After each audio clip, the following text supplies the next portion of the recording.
guys! Welcome back to the Tea in Theater. And this is our drama for the week. Dum dum dum! Finding a monologue. Before we get into the drama, we would like to welcome you to our show. I'm Jenny. I'm Kaitlyne. And we have no idea how to do this. So, Jenny, what's your experience in theater? I've been doing theater since I was 5. I was kind of born into it because my sister did theater when I was a baby, and I kind of just grew into it. It's been my life, and I really love it. What's your favorite show that you've been in? My favorite show that I've been in? I don't know. I've loved every show because each show has brought a new part of me because each character has taken a part of me, except for juror number 10 and 12 Angry Jurors. I'm pretty sure we're going to have to do a throwback bit on that later. We want to know the scoop. Oh my god, that could be one of our vlogs, throwbacks. Vlog? Yeah, not vlog. Podcast. Throwbacks. Throwbacks. Yeah, we'll have all the theater people come in and then they talk about their We can get experience in alumni. theater. It's an alumni episode. Oh. Then we don't have to record one. Does that mean they have to come to school? Anyways, so what is one interesting fact about you, Jenny? I talk a lot and love to knit and crochet. What's one non-interesting fact about you? Non-interesting? I am a twin. That's it. Anyways, the voice that I am right now, I'm Kaitlyne, and What's one interesting fact about you? One interesting fact about me? Honestly, everything that I find non-interesting, everyone else finds interesting. So I'm just gonna say stuff and then y'all can decide whether or not it's interesting. I am a Virgo. Very interesting. My hair is red. I've been dyeing my hair since 4th grade. My original hair color is black, but I just dyed it from dark brown to medium brown to light brown, and now it's red. So if you ever see me in public, I will always say redder is better. So I'm not very much of a theater I don't really know theater that much. In middle school, there was auditions for Mulan because they wanted to start up theater again, and I was like, you know what, YOLO. So I auditioned, and I've been in theater ever since. That's a great story. Great, because other people can relate to that, and then Yeah, because a lot of people had their first theater experience here at Wrangler Theater, which is amazing. Yeah, you guys, stay tuned for all of the episodes to know how Wrangler Theater is so amazing. Anyways, so listening to this show, you might be like, what is this about? This is about what's going on in Wrangler Theater and acting advice to our fellow thespians. Yeah, and for the majority episodes, it's just gonna be our lives. So you guys are gonna know us so well. Yeah, just feel free to come up and tell us a random fact that you know about us. So that's what we're doing. This show is ultimately about Wrangler Theater, us as a whole, updates and everything, and we mostly are trying to focus it on acting advice and whatnot and things that you can do, even though we're not really the most trusted source. Yeah, we can be a fun source. That's true. Yeah. So our drama for the week is finding a monologue. When we were thinking about what we should say, we kind of split it up into 3 main points. The first question you want to ask yourself is, what is the show? And more importantly, what is the character you're auditioning for? If you want to find a monologue that matches the tone of the character, or you want to find a monologue that matches the tone or personality of your character or the character you want to be so the director can see you as that character, and you can potentially get that part. The first show that I was able to audition here at Wrangler Theater, I wasn't sure about what character I should play because I thought that every character had its own strengths and weaknesses. It was 12 Angry Jurors when we were freshmen. Throwback story back to 2 years. Oh my Throwback gosh. Tuesday. I didn't know what character to audition for because everyone had their strengths and weaknesses, and I felt super nervous about my audition because it was like a new environment. There was new people. I didn't have that much close friends, so I didn't really know what I should do. And I realized that there was a character who would kind of benefit from having a nervous type personality. So I researched more about that character, and I'm like, oh, I feel like she'd be very timid, very like soft and whatnot. And I found a monologue that played off how nervous I was for the show. So that could be an example for what you guys can do about finding a monologue. That is the tea. That is the tea. No, that's not it. Just kidding. It's not hot enough, I'm sorry. You're right. Okay. It's very important to do your show research and character research because you want to see how the character interacts not only with themselves, but with other people. Because a lot of, well, not a lot because I wouldn't know, but there are some times where you can know a character more from what other characters say about them. A character to use as an example is our fall show lead, Medea. Medea is a character who, by herself, she is crazy. She is going insane. She is depressed and mad and just, yes, a mess. But in front of people, she's more pulled together, knows what she's going to say, seems very proper, and it's cool to see the interactions with different characters that she is. It's nice because you can see different sides of herself. Because in the beginning, she's like, you can tell that she only cares about her situation. But as the show progresses, you can see Medea as a manipulator, as like a public speaker, as a debater and whatnot. And a lot of people can relate to that character. I'm just making faces on everyone can relate to wanting to kill their kids to get revenge on their husband. So the second point that we want to make is probably the main reason why this monologue is finding your monologue. So where can you find one? There's backstage.com, monologues.com, or you can just look up any published play and just get one off the script from there. Mm-hmm. If your director doesn't state, do a monologue from the show, I would not recommend doing one from the show, since a lot of other people will probably do that, and the director will be bored out of their mind hearing the same monologue over and over and over again. So pick something original and something you can relate to and your character can too. The websites that Jenny mentioned, it is a very good place that you can go to, because in the search bar, you can limit your search to wanting to do contemporary or comedic. Or Shakespearean. Or that's technically contemporary. What is the difference between a comedic and dramatic monologue? A dramatic monologue is more serious. It's not funny. Comedic, you can kind of tell from the name. It's very funny. You let loose. Just do whatever and make your director laugh. Oh, do you have any experiences about making your director laugh, Jenny? It wasn't during the monologue, but during my first audition here at Wrangler Theater for 12 Angry Jurors, Miss Young looked at my form and she's like, "Hey, Jenny, you spell your name with an I?" And I said, "With a heart on top of it." And she laughed, so. That's so. Now everyone One of my favorite knows. memories of Miss Young. You also want to clarify how long you want your monologue to be. Because some directors want it to be like 1 minute or 8 minutes. It will usually state in the audition directions, like if you're going to audition for Super Summer Theater here in Vegas or Signature Productions, they will have instructions on what you need to learn for the auditions, and they'll normally state it in there. If not, assume it's a 1 to 2 minute monologue. So you have those resources, and another great resources that a lot of people think that is not there is that to use the people around you. The theater community is super friendly, and we all want to see you grow, not only as a person, but as an actor. And so if you have a friend, or not even a friend, like even if it's just someone you met at that audition, you can ask them for tips and advice, and they'll be ready to help you out.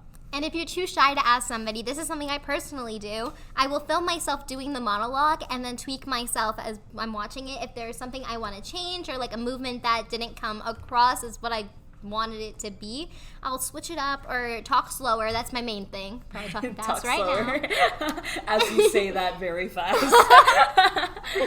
Sorry, the ideas are just rushing. So our third main point is to do your research, find emotion, and make sure you annotate. stage your monologue before you actually do it. Yes, you can improv it, but it would be better if you pick something out beforehand, or if you do something that you like, you're going to forget it. Like, I know from personal experience, while I'm choreographing, I don't remember what I just did. Like, if I just did an 8 count, you want to write it down before or like immediately after you do it, so you don't forget and you can keep doing it. Yeah.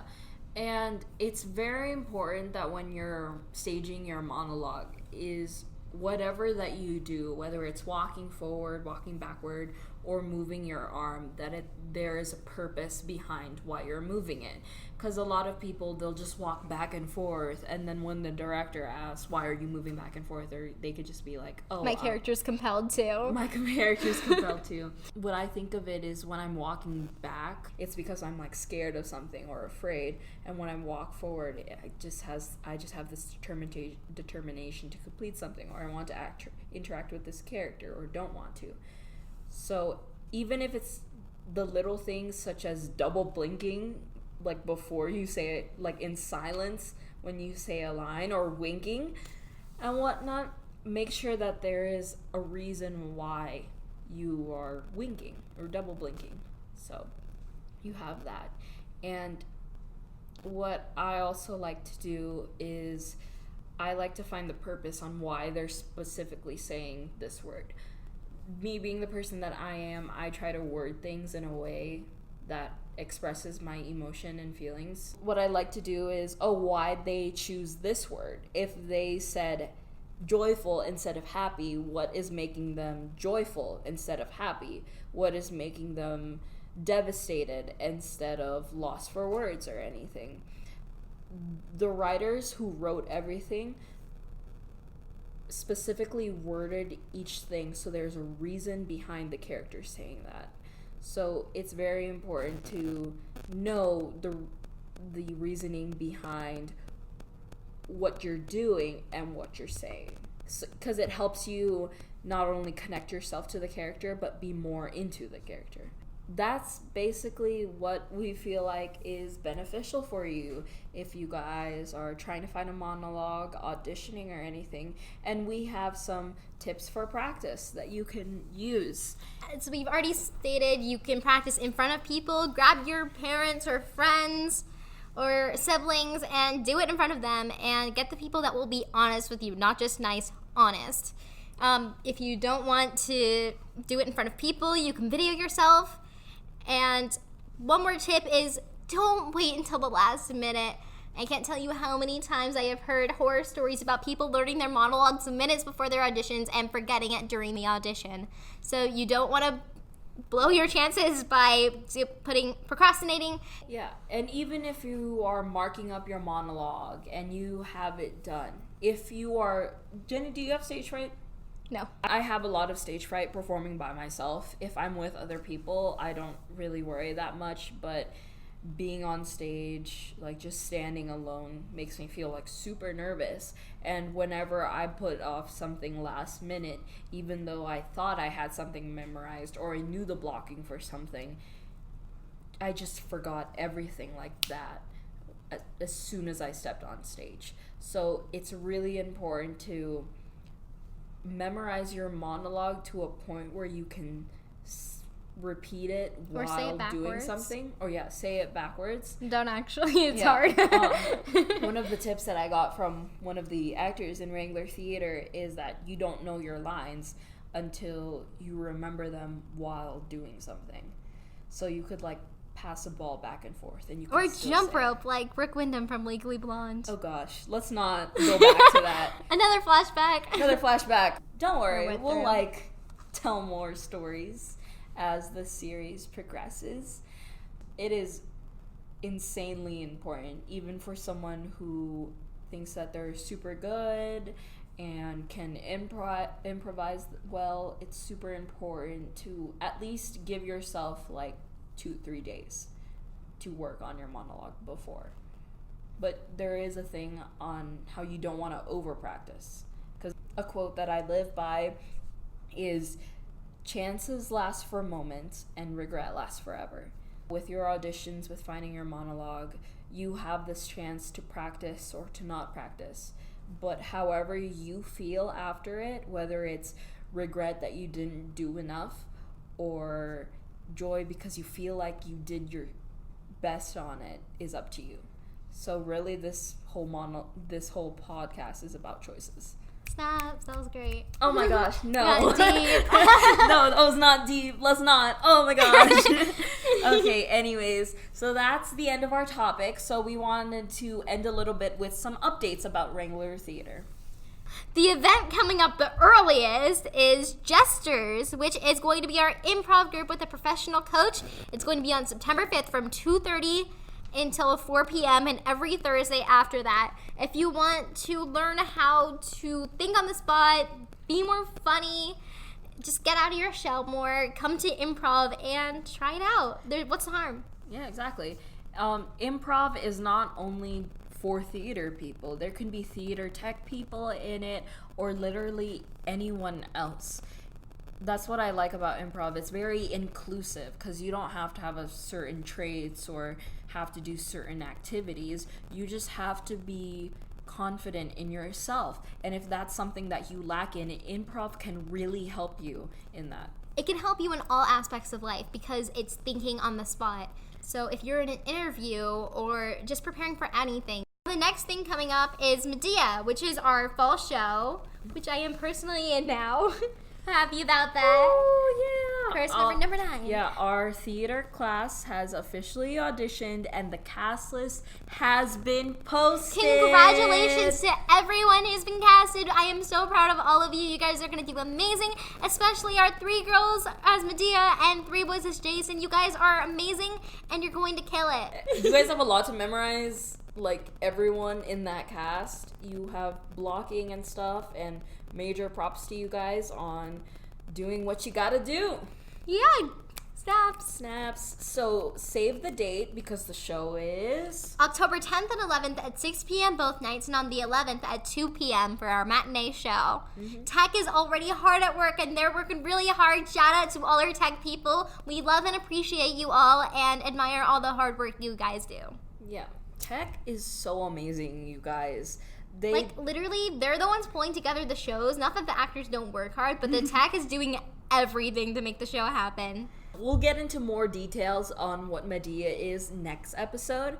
But anyways, these are our updates. And we're really, really, really excited for what this year has in store. So yeah, stay in tune with this podcast for we're more updates. We're ready to spill more tea. So thank you guys for listening. Thank you for supporting Wrangler Theater in general. We couldn't do it without the people who support us. One more thing. Yeah. Don't forget to buy a t-shirt.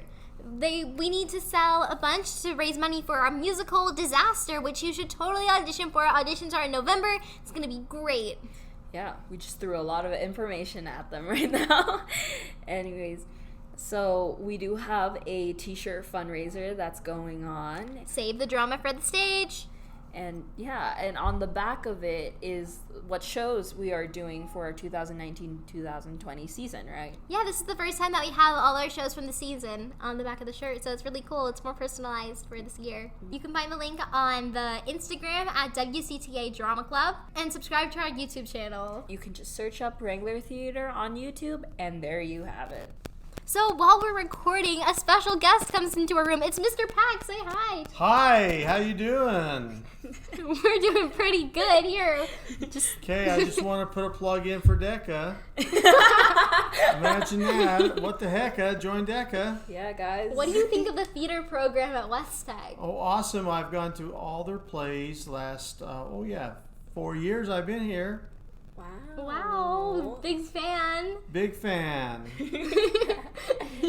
Well, thanks for stopping in. All right. Well, that's my boot. All right. That was great. First episode, already guest star. Yeah, it's great. What the heck? Join DECA, but also join theater. Yes, and our Jesters group.